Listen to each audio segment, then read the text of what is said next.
A platypus? A pajama-wearing platypus? Perry the pajama-wearing platypus? Hi guys, it's Amber and Perry here with Pondering in My Pajamas. Today Perry is going to be our beautiful face of the channel, and he is going to review the show Phineas and Ferb right along with me. And we're just going to explore the show and go ahead and get comfy, get your coffee or tea like Perry has there. And get ready to go on a wonderful and long and detailed journey through Phineas and Ferb. Phineas and Ferb, everybody's favorite cartoon show that has a main character who has a triangle for a head. Unless you like Gravity Falls better. But I digress. Today I'll be ranting about Phineas and Ferb. No particular order, no particular plan, just me, Perry the Platypus, my dog who's sitting next to me, and my cherry coffee. I have some cherry coffee that's from Meyer. This is not a sponsorship. Not that Meyer would want to sponsor me with my 8 subscribers, but y'all are wonderful. All of you people who are watching this video. So yeah, Phineas and Ferb is such a good show. And right off the bat, I don't know what the saying is.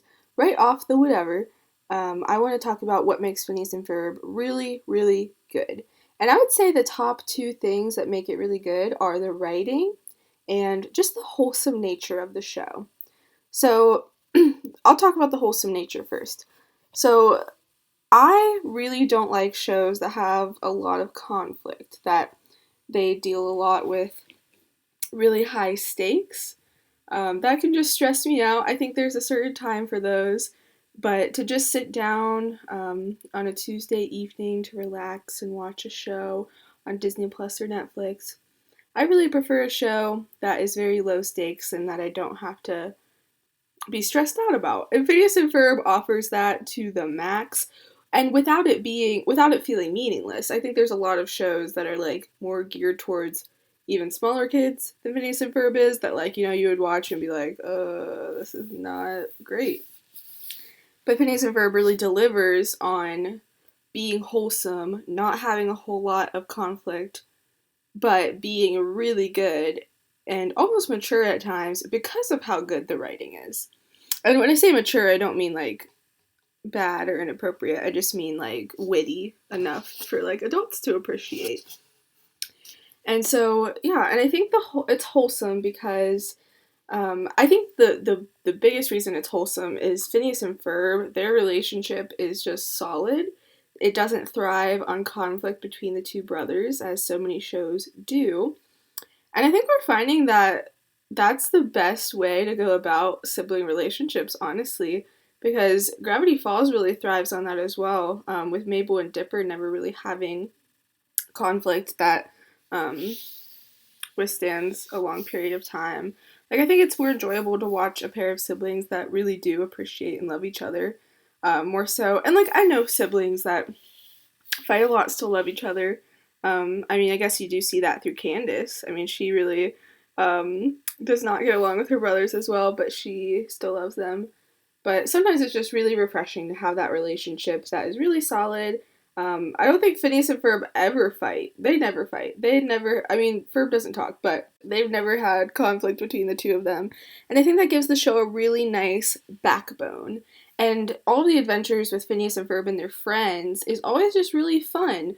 And the conflict that is in the show is Dr. Doofenshmirtz with Perry, and then Candace not being able to bust her brother. So you have those 2 pillars of conflict, but it never really permeates the brothers and their group of friends and whatever activity they're doing, which is really good. Like, you don't have to, like, spend your time focusing on, like, Isabella and Buford are fighting again. I mean, they like, sprinkle some of that in just for, like, some fun. I guess there is the episode where there's, like, the nerd feud, where they go to that convention, but that's probably the only time that, like, the main cast of characters, excluding Candace and Doofenshmirtz, are engaged in conflict, and I think that's really good. I think that having the A plot be that gives the B plot of Doofenshmirtz, it gives that like room to shine, and then also like Candace's antics. None of them feel too heavy, at least to me. I think it just has a really good balance. And then even Candace and Doofenshmirtz, like their conflict is not super high stakes either. I think I can, like at times, feel really sorry for Candace. But I think at the end, she does learn things throughout the summer. She gets to have her relationship with Jeremy, a super sweet friendship with Stacy. So it's never like super like depressing. And I think they did a really good job with the new movie of going even further with that. And you do even get to see in the time jump episodes where they travel in time, you get to see that Candace ends up being a really happy woman with kids and stuff, which is really nice. So you know that things are going to be okay with her. Um, but like, yeah, it's good to have her antics in there as well to give it some yeah, just to develop the story more. And then Doofenshmirtz, I think you're a little bit less sure what his fate is throughout the series, but I think they did a really good job of having him have just such a good character arc. And I'll explain that here in a little bit. I want to talk about the writing first. But Doofenshmirtz's character arc is surprising and wonderful. I feel like so many times in kids' cartoon shows, especially ones that are more episodic, like Phineas and Ferb, they just tend to like the villain, especially the villain that's like Doofenshmirtz, where it's just kind of like he's like kind of chaotic, and like not really like a very good villain. They just kind of use them as the butt of every joke, which they do that in Phineas and Ferb a bit. But he gets to have such a redemption story, and it makes my heart so happy. He's probably my favorite character in the whole show, other than I don't know, Perry. Well, since Perry's on my video today, I will say it's Perry. I think it is Perry. And then Doofenshmirtz. I think that's what I'll say. By the way, I'm dressing up as Perry the Platypus for Halloween. I was digging through my closet the other day and I found a sweater that is literally Perry color. And I was like, I've never noticed this before. And then I have pants that are like the yellowish, orangish color of his feet. And it's perfect. I just need to get a fedora. My boyfriend's going to be Doofenshmirtz, so it's going to be amazing. I'm so excited. We're not doing a lot since it's 2020. I think we're just going to watch a movie at my house. But still, it's fun. And I get to live my dreams of being Perry. So it's going to be good. But yeah, I think it's also really wholesome. I think just like Phineas's attitude towards the world is really wholesome. I love his optimism, which it did take them a while to get that figured out. And I'm sure, as you're aware, in the first couple episodes, his demeanor is a bit different. Especially the roller coaster episode, he's just more sarcastic, and I'm like, dang. I think that would have stressed me out, and I wouldn't have enjoyed the show nearly as much if he would have kept that more snappy attitude. His optimism is really what warms my heart just throughout the series, and like he faces everything with positivity. He wants to make every day of summer really good. He wants to bring his friends along with him in the joy. He really cares for his sister. Like he's not like, oh, I'm out to get Candace, you know. And I think that is super good, and I'm really glad that they ended up like altering that, which it's interesting to look back and see the first episode being so different. Like that's in the I almost said Gravity Falls. That's in the Phineas and Ferb canon, which is weird. You know, it's weird for a character to undergo so much change. Which, like not too weird. Like I know shows always are like working out the kinks from their pilot to the bulk of the show, but I just think that's super interesting.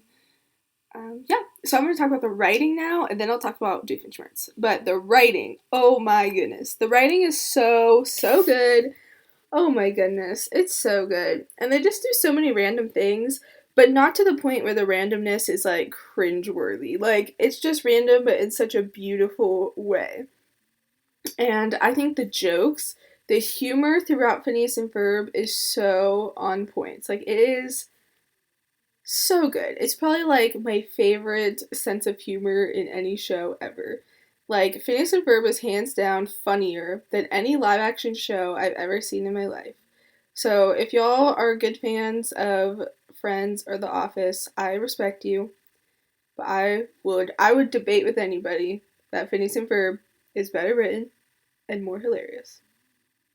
Don't come at me. I think those shows are great, but Phineas and Ferb, mwah, so good. I mean, especially for a kid show, and I've said this before, but I think kid shows honestly have an advantage because a lot of adult shows they really rely too heavily on humor that is based on inappropriateness, violence, politics, stuff like that. I think especially like crude jokes. And they really tend to rely on those things, which are a little easier, I think, to write. So Phineas and Ferb being a kids show, they have to dig deeper. They have to think about things that are really intelligent and deep to come up with these jokes that are so funny because they can't use those other things. And I think it works marvelously. And I think the creators, but I haven't said their names yet because I don't want to butcher their names. But I'll just go ahead and say them, please. Don't hurt me. So Dan Povenmire and Swampy Marsh. I just really tip my hats to them because they really found this niche of humor that is really good, and I think it's especially evident in Doofenshmirtz's lines. I think his jokes are so good, so so witty, so random, sometimes self-degrading, but so good. Like a few that come to mind are like when he was talking about how his parents weren't present at his birth. That one is really funny. And then this is kind of a random one, but there's an episode where he's like on a train, and I think he's in like a fancy dining car, and Perry drops in to the seat next to him, and Dr. Doofenshmirtz is like, haha, you're trapped. And Perry's like, what? And Dr. Doofenshmirtz is like, you're trapped by societal convention. We're in a fine dining setting. You can't fight me. Haha, you're trapped. And Perry's like, yep, I'm trapped. And it's just so funny. Like, Friends, try to make a joke that good. I'll wait. But yeah, I think Doofenshmirtz just delivers a lot of the really, really funny lines, and like, but the other characters do too. Candace has really funny stuff. The mom has some really funny stuff. Like a joke I think of with the mom is when Candace calls her and is like, Phineas and Ferb made me, and her mom's like, I have some stretch marks that say that's not true, and I'm just like, that's great. And then Phineas has some really funny lines, like in the episode where they make a big ant enclosure thing, and he's like, man, our friends are great. I'll be like, hey, can I spray you with some or with some ant pheromones? And they're like, sure. And that's awesome. And I'm just like, yes, that's hilarious. I will say some of the humor that doesn't hit me as well is anything regarding Buford and Baljeet. I think of all the characters, they're probably the least likable to me. But I know other people think they're really funny, so I mean, I still like them, but just not as much compared to the other characters. Just that sense of humor, like the bully nerd relationship isn't as good for me, but that is okay. And yeah, and the writing is so good, and it's kind of surprising because every episode, follows a very similar formula. Phineas and Ferb is very formulaic, as we all know. I feel like everyone talks about this, but I'll just go through it.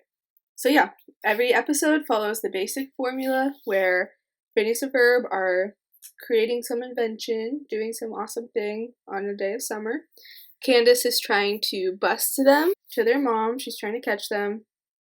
And then at the same time, their pet Perry is fighting this evil scientist, Dr. Doofenshmirtz, and Dr. Doofenshmirtz's inventions always end up kind of canceling out what Phineas and Ferb has done. It ends up disappearing before the mom can get home and see what has been created.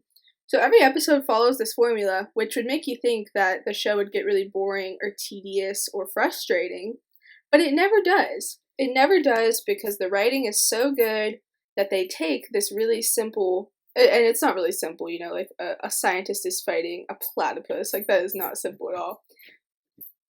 Sorry if you hear something. My dog is scratching at the floor. But they have this really simple backbone that they can do a million different things with. And that's what is really, really good. Because, like, they don't have to come up with a new story every time, per se, because they have kind of this traditional arc that it follows. But then they can branch out from there and make every version of that super different and super funny. And I think that is so good. And it really, really works for them. And I feel like it's lightning in a bottle, because I don't know if there's any other show that would work for. And I think especially in nowadays, so it being episodic where you can kind of sit down and watch any episode and understand what's going on, that really worked for the time period that it was released, kind of before streaming was really popular, or before like Disney hopped on that bandwagon. Like, it worked, because if you're only seeing episodes every so often, like if you're just a kid and you turn on the TV and Phineas and Ferb happens to be on, you don't have to understand the whole lore and backstory behind what's going on. Whereas now you can sit down and binge, and Gravity Falls came out kind of before streaming was really popular too, but I feel like it works really well for streaming platforms because you can watch it through and kind of see the whole story play out. And I think cartoons are really moving that way, to being more, to having more of an overarching story. But I think Phineas and Ferb was kind of on the cusp of that, where, you know, if you watch it through, there's a lot of things that you do get payoff for if you, like, watch them in succession, but it's definitely not super plot driven. But I think that worked for what it was at the time that it was. But if it came out today, I don't know that people would like it as much, since it doesn't have as much of that overarching story.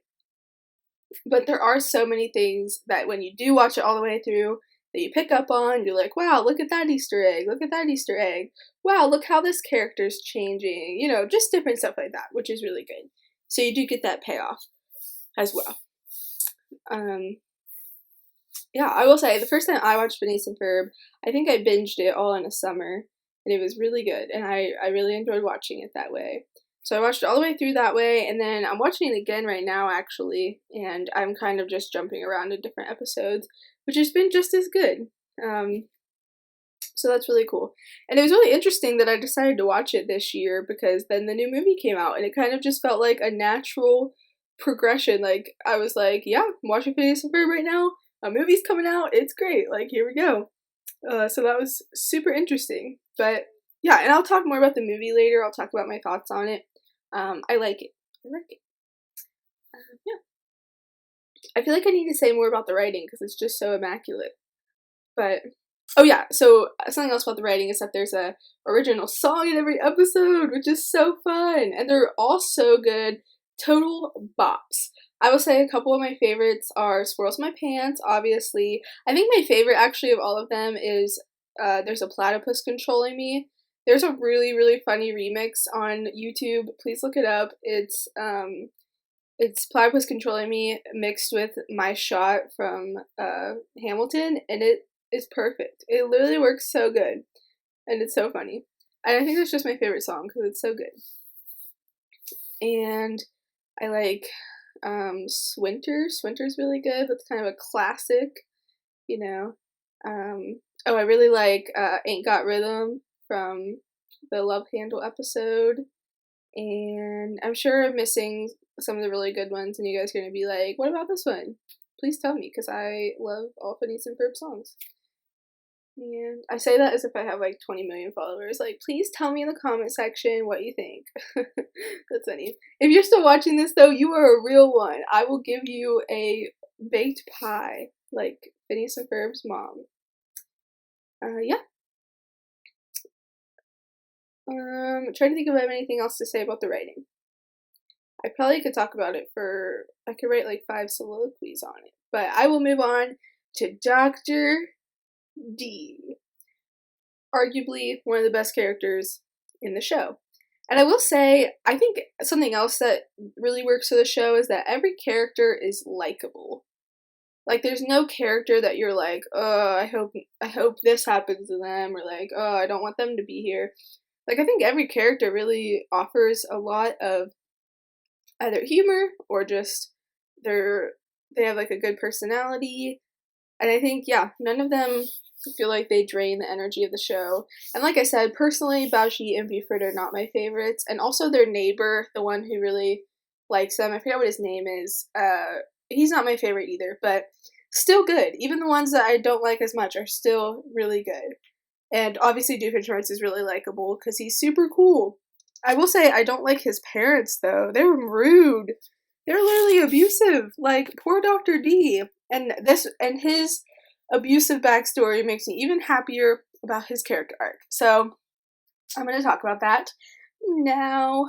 So Dr. D, oh my goodness. So yeah, super tragic childhood. So we know that he was born and he was just really just super not cared for by his parents. Would they like bought a dog that was called, I think his name was Only Child or Only Son, before Roger was born and Doofenshmirtz was there, which is really sad. So everybody did not like Doofenshmirtz. Everyone liked his younger brother Roger. He had to be a garden gnome for a long time in his yard. He was kicked out and was raised by ocelots for a while. He came back. He went to America. And I think his parents were like celebrating when he left. Like, I'm like, what did he do to make them hate him so much? Like, I know he has some personality quirks, but man, that is your son. So just super sad. And oh yeah, and they weren't there for his birth also. And he had to throw himself birthday parties.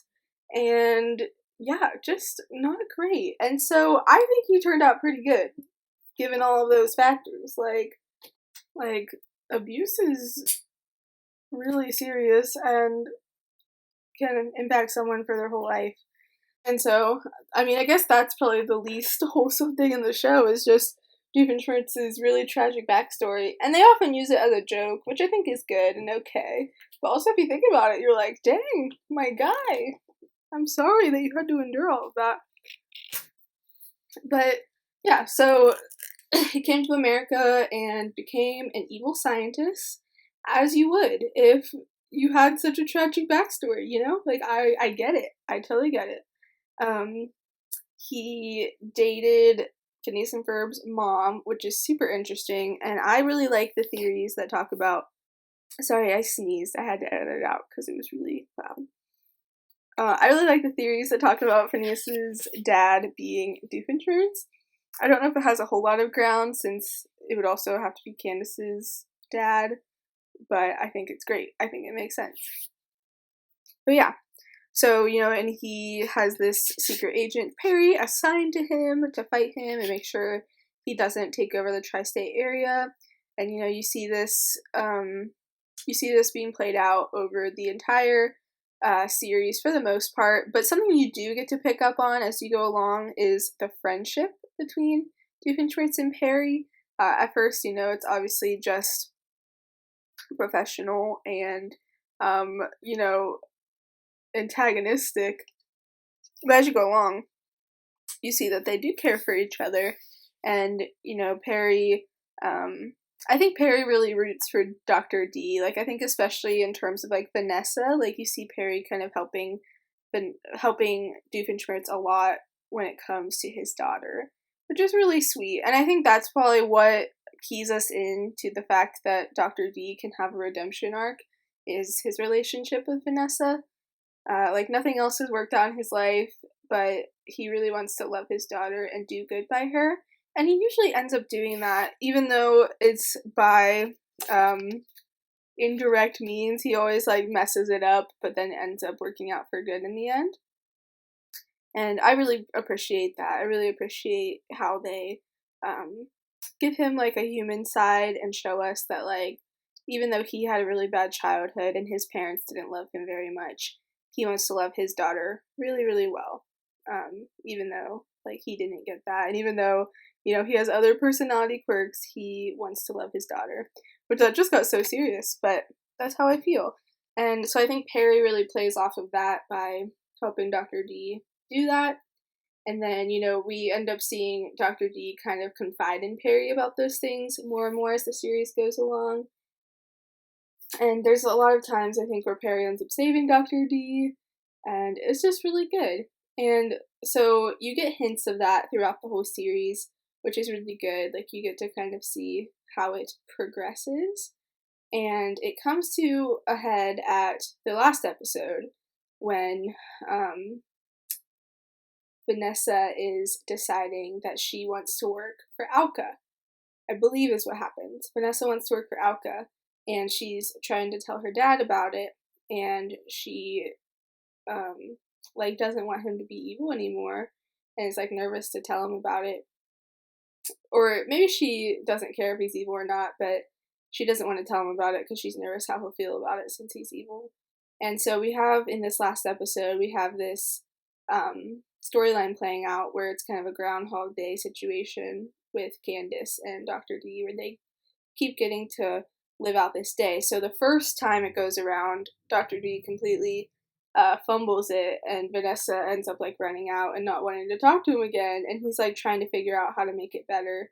And so he's doing all of these things, trying to show her that he is good at being evil, I think, or that he's good. I don't remember what it is, but he's trying to show her something. But by the time you get to the very last scene the very last scene of this Groundhog Day situation, he's able to tell her, like, he's giving up on being evil. Which is such a big thing. Like, his whole character is about being evil, and it's about taking over the tri-state area. Although he never does it very well. And so yeah, at this last episode, he is telling his daughter that it's okay that she wants to work at Alka, and that he is turning away from evil because of her, and probably because of a change of heart in himself as well, just as we get to see these little hints throughout the series. And so just that payoff would be good enough, because we get to see this man who had a horrible childhood full of abuse. We see him, you know, fumbling his way through life, but coming out as a great father who wants to do better for his child.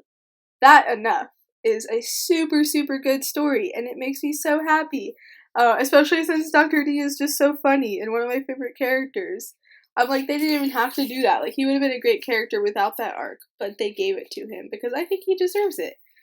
He works really hard, you know, like, his innators, like, that takes a lot of work, and I think he is a pretty good scientist, but I think that he can use it for good rather than for evil. So they could have just ended us out there, but they don't. So we do get to see him being a high school teacher for a little bit. That's kind of one of his first endeavors in his being good. There's kind of that episode attached to the end of Phineas and Ferb called Doof 101. And I think they were going to try to do a spin-off of that. Like, that was going to be a show on its own, but it ended up not working out. Which works out for the better, because I'm going to tell you why. But yeah, we see that happen. He's not the best science teacher, but it ends up working out good, and the kids kind of like him, so that's cool. But maybe it's not quite his niche. And then we also see the special at the end of the series as well, where he actually becomes an Alka agent, which that episode I don't like, and nobody really likes it that much, unless you do. I respect that. But nobody really loves that episode. It just doesn't have the Phineas and Ferb vibe that you want. But he tries to be an agent, and that doesn't work out as well either. Like, I think at the end it turns out okay, but it definitely just doesn't feel like the right pathway for him. So we get those two things that he tries to do, and they could have ended it there. They could have ended it with him just being kind of like, okay, I don't really know what I'm doing, but we'll see. But they don't. Now, if you've never seen the show Milo Murphy's Law, I'm about to do some pretty heavy spoilers from that show. So please skip forward to the time mark that I'll put in the description if you don't want to hear those spoilers. So, Milo Murphy's Law is another show by the creators of Phineas and Ferb. And it's about this kid named Milo Murphy, who his family is cursed with Murphy's Law, that everything that can go wrong does go wrong. And it's passed down through the males. And so he just has to deal with this curse that he has. So that's the A plot. The B plot is there's these two people, Dakota and Cavendish, and you see them with pistachios a lot throughout the series. So they're time travelers who are trying to save pistachios. So apparently pistachios don't exist in the future anymore. And so they have this mission of trying to save pistachios. And every time they're trying to save the pistachios, Milo Murphy ends up ruining it. His shenanigans, his law ends up making the pistachios be destroyed. And so the really cool thing about this show that's different than Phineas and Ferb is that the A plot and the B plot get to directly interact. So there's a point where the time travelers are looking at each other and they're like, you know what, we should just ask this Milo Murphy kid what's going on. And I'm like, whoa, they're literally just gonna walk up and ask him, that's crazy. Which is really good and cool. It's cool to see them interact like that. And Milo Murphy, gets to explain what's going on.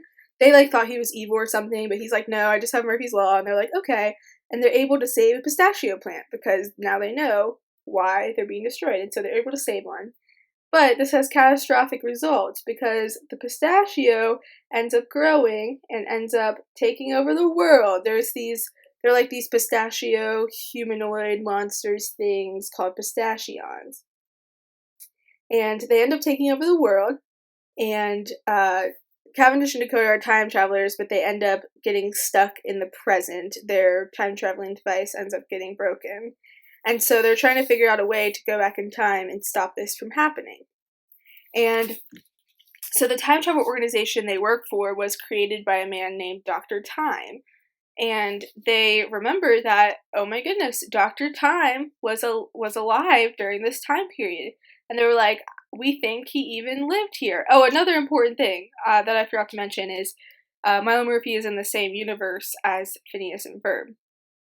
And, which is just amazing. And you get to see this a lot through, Easter eggs and stuff at first. There's signs, street signs and stuff that say that they're in Danville.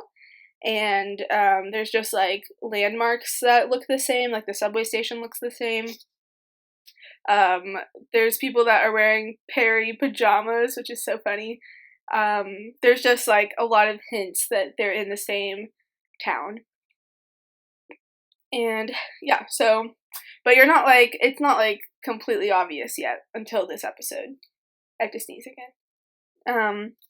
So it's not completely obvious until that episode.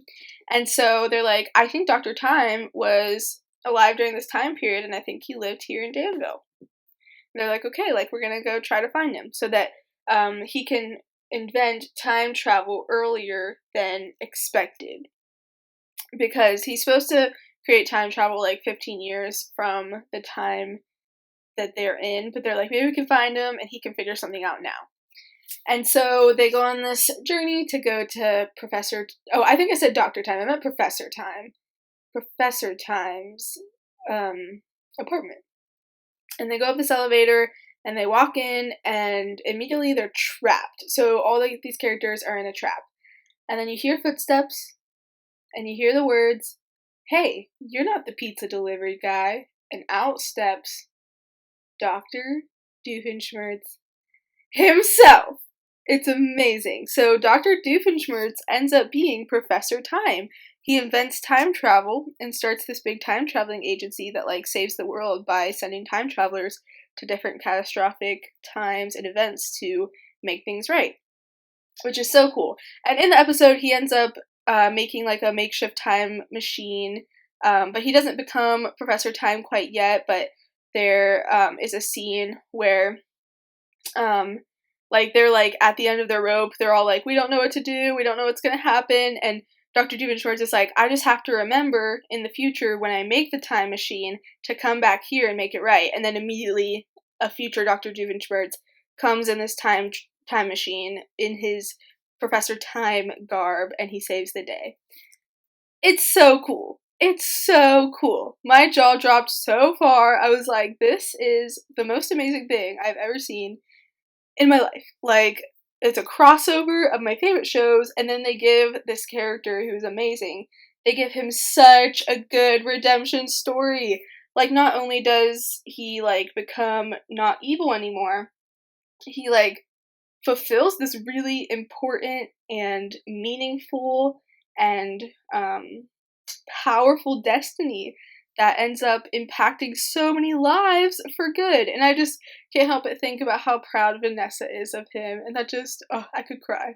I hope I described that well. It's hard to explain everything that went into those Milo Murphy episodes, but it was so good, and I really suggest that you watch Milo Murphy's Law. I think what Phineas and Ferb lacks in plot and makes up for in character development.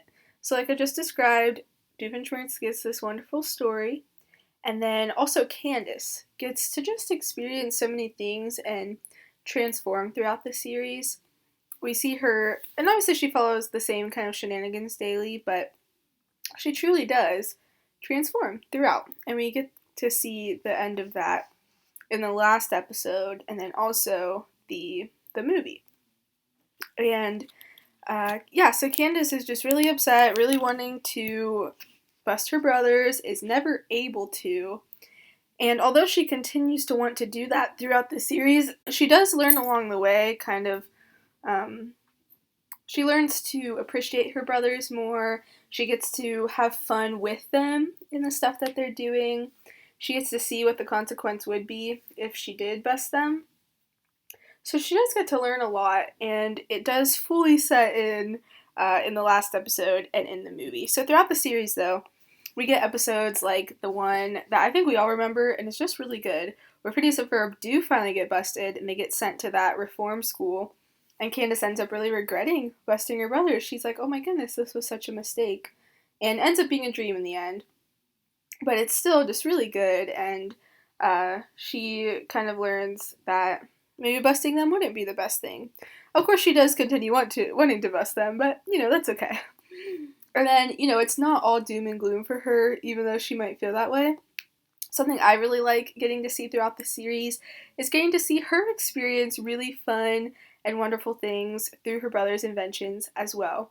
We get to see so many times where her brother's inventions kind of help along in the process of her getting in a relationship with Jeremy, which is really fun. I love that she gets a love interest and she gets to just have this pretty happy relationship. I think that's really good and gives her some balance with her life of wanting to bust the brothers is not as well and is not very well balanced at all. But she gets to have this happy relationship with not a whole lot of issues. She has some issues that she creates on her own where she just kind of overthinks things, which I appreciate that. I feel like I'm very much that way. When me and my boyfriend watched through the series, we were like, yep, that's me.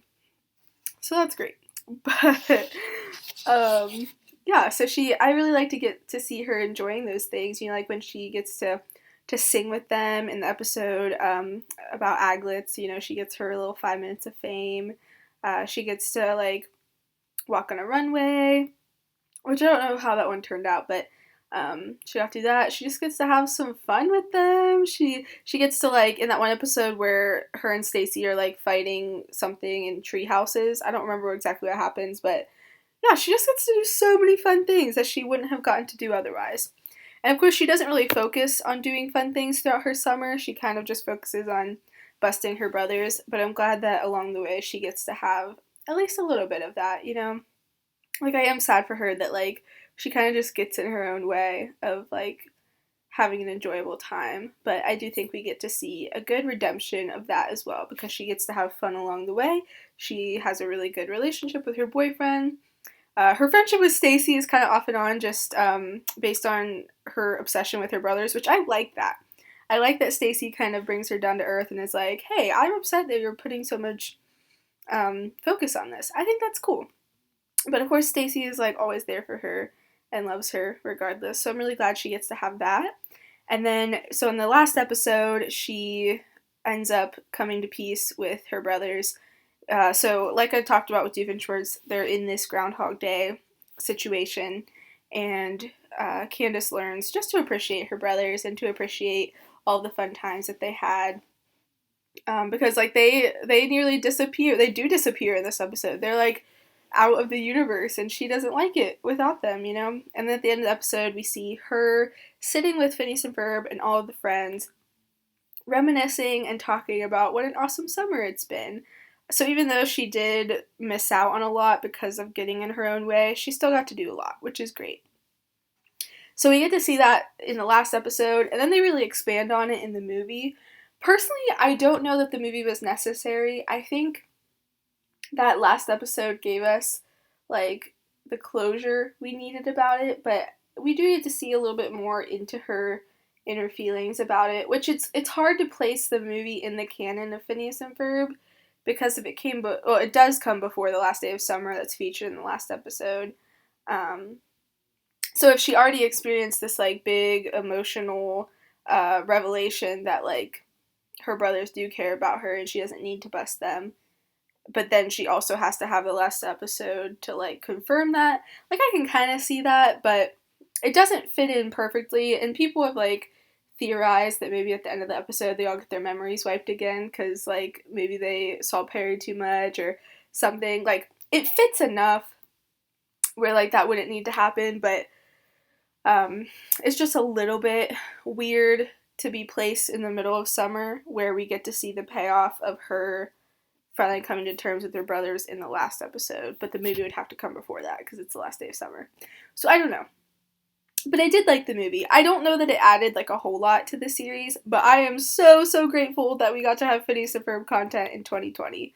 And I think that the movie had a lot of really high notes and was really funny and had really good, had a pretty good story, and it did get to give Candace more of an emotional arc and got to see her really overcome her negative feelings about her brothers, because, like, yeah, after a whole summer of not being able to bust them and just being in this emotional turmoil and every day focusing on that rather than her own life and rather on, like, enjoying the day she has, like, that would leave some emotional scars.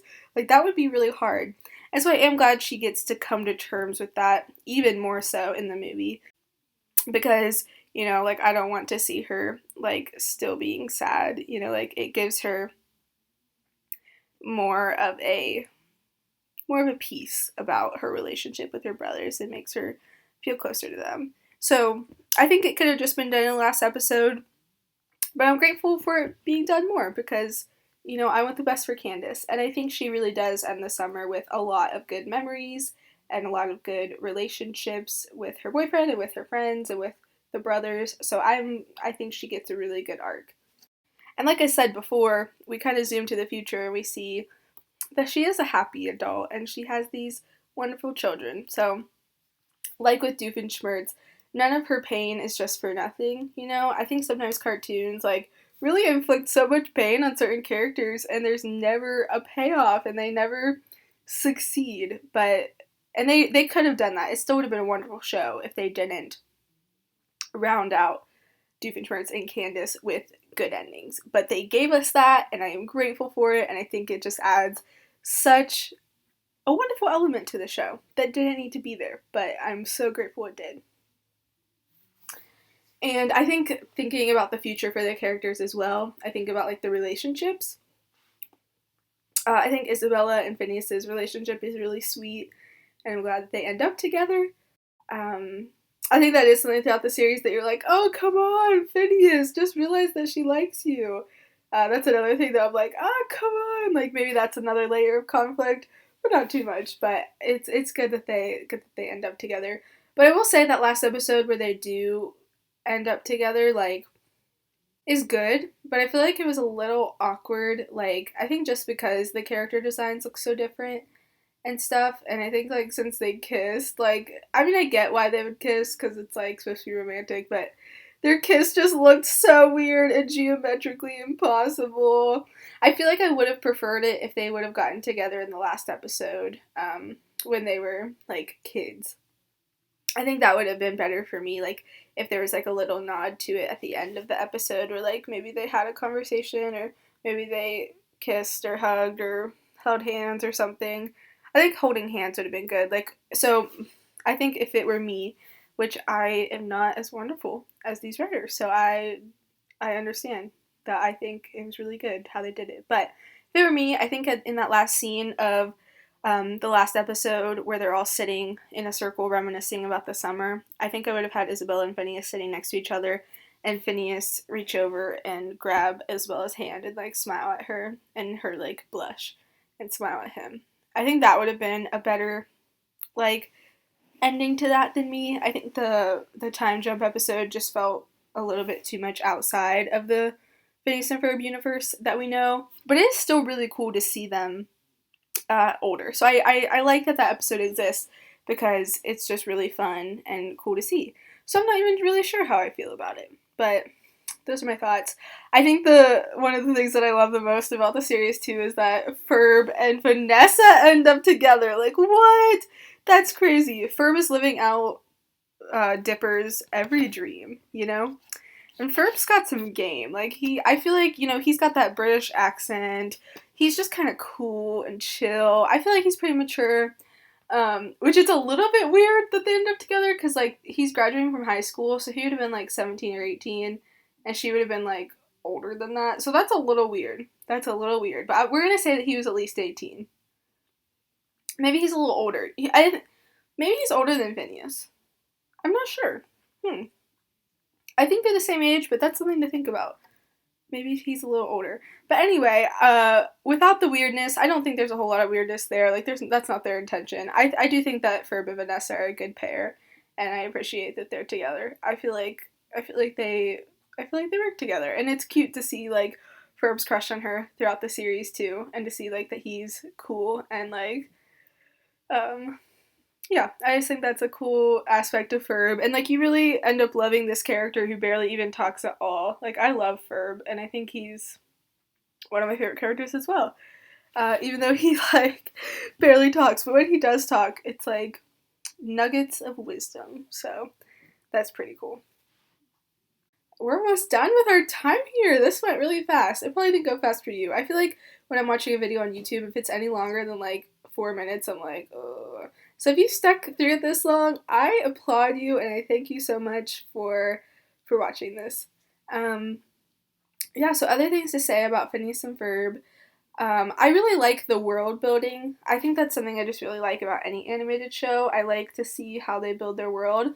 I like how there's specific like brands and stuff like that. Like, I really like how they have Slushy Dog. Like, I think that's super fun. It reminds me of Bueno Nacho from Kim Possible. Like, I just like it when animated shows have like their own stores and stuff. Those are so fun.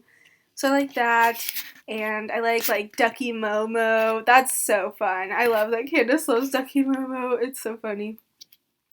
And I just like how you get to see him a lot throughout the series. Him or her, I'm not sure. I think it's a him.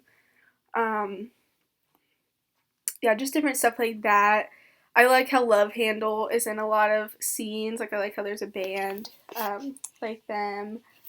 I like the Phineas and Ferb theme song. It's a bop. It's a true bop. It's iconic. Also, it's funny that their summer is 104 days. Like, that's so long. I know we've all said that before because we're all thinking it. We're all like, I'm jealous. But that's cool for them, you know? And I also like how the characters are pretty self-aware at times. Like, I know Doofenshmirtz breaks the fourth wall a lot. But I also like how the characters will talk about how the summer has felt like it's been longer than 104 days since there's more than 104 episodes. They'll be like, yeah, I feel like the summer goes on and on and on. I'm like, that's funny. That's some good comedy right there. But I really appreciate that. I really like Phineas's mom and dad. I think they're pretty funny. But I do think it's weird that they're allowed to do so much on their own. And you know what? Like, different styles of parenting are great, whatever. But I'm like, man, your sons are so young and they're like out on the town, which maybe they don't know. And that's why maybe Candace has a reason to bust them, you know, because they're doing stuff they're not supposed to. Or maybe the parents need to be busted because they're letting their kids do too much. I don't know. But that was always funny to me. I'm like, dang, I'm like older than that, and I don't feel like I can do some of that stuff. But you know, whatever they want to do, you know?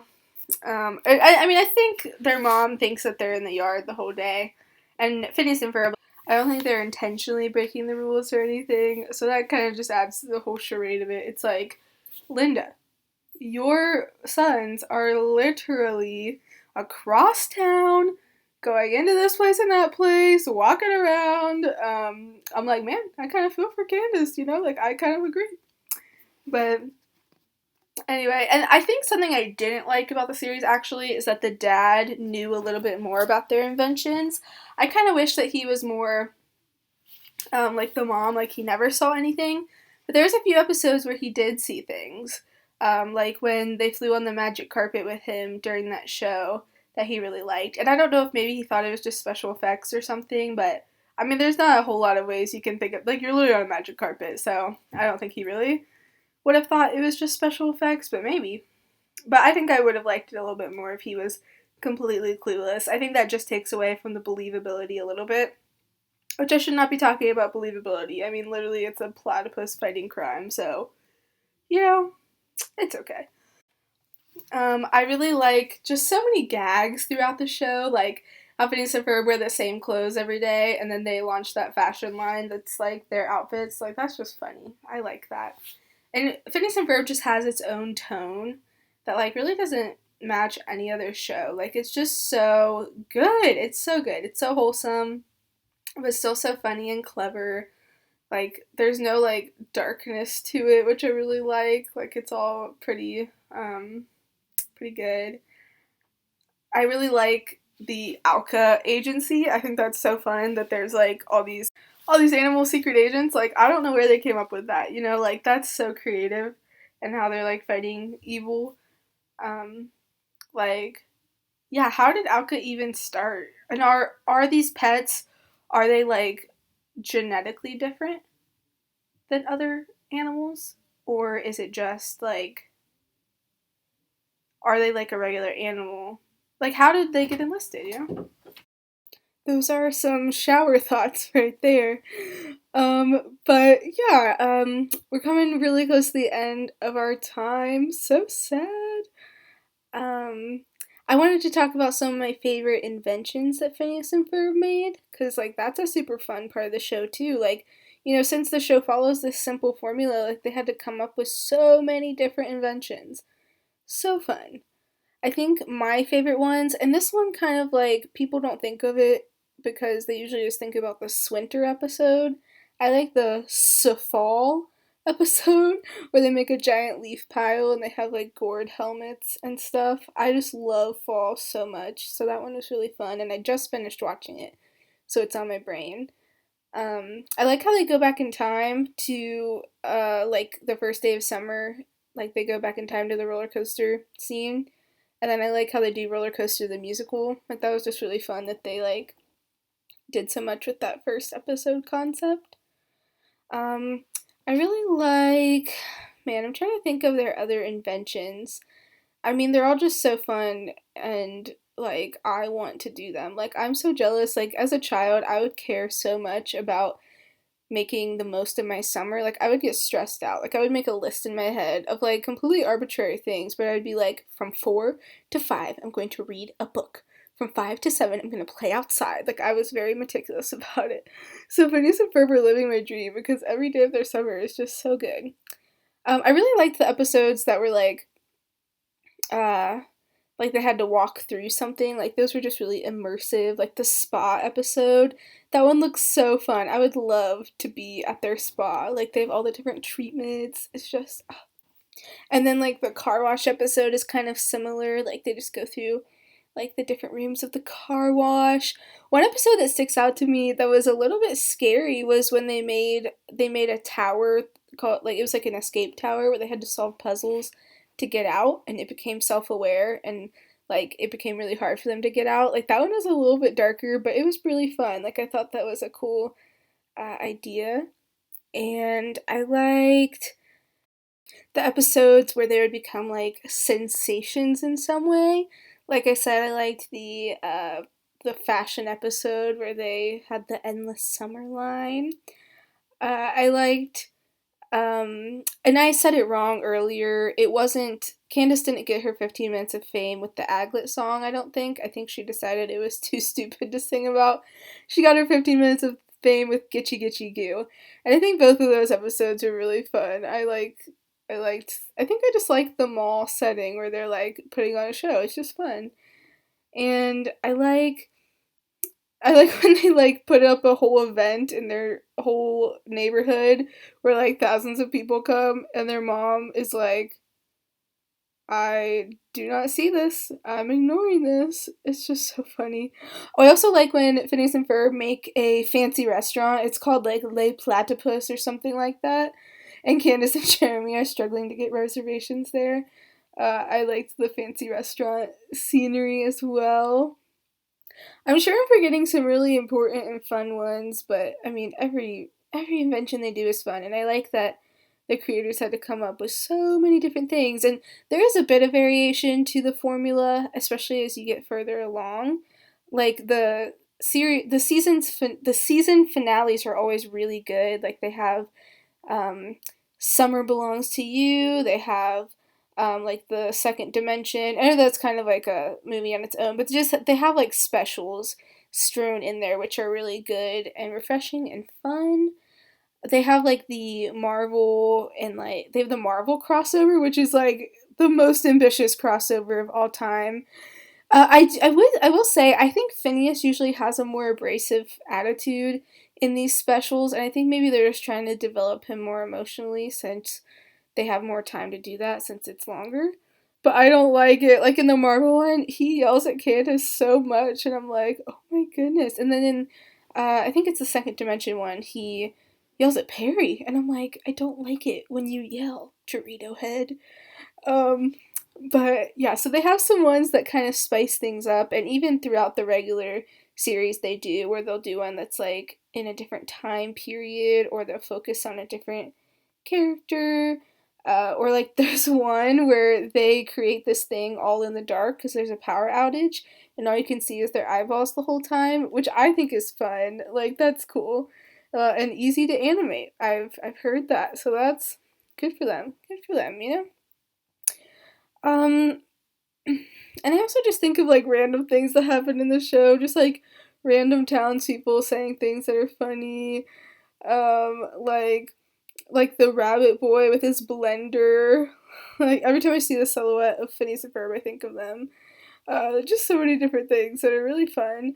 I also like. I think their parents are pretty nerdy, which is funny. I like how they like antiques and such. And it's cool that they had like uh, Ferb and his family be British, and it's cool that they were stepbrothers rather than just regular brothers.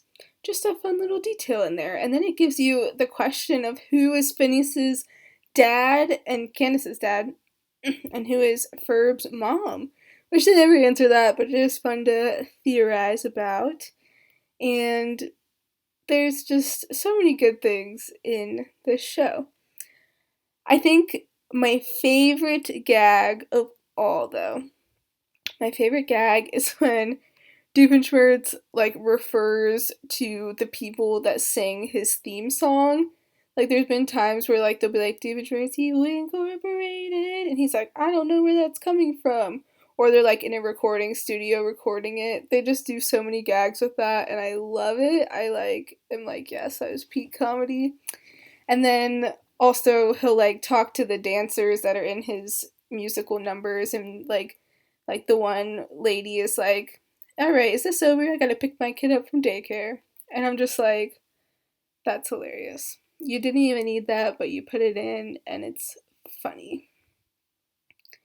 So there you have it, guys. That is my very long rant about Phineas and Ferb.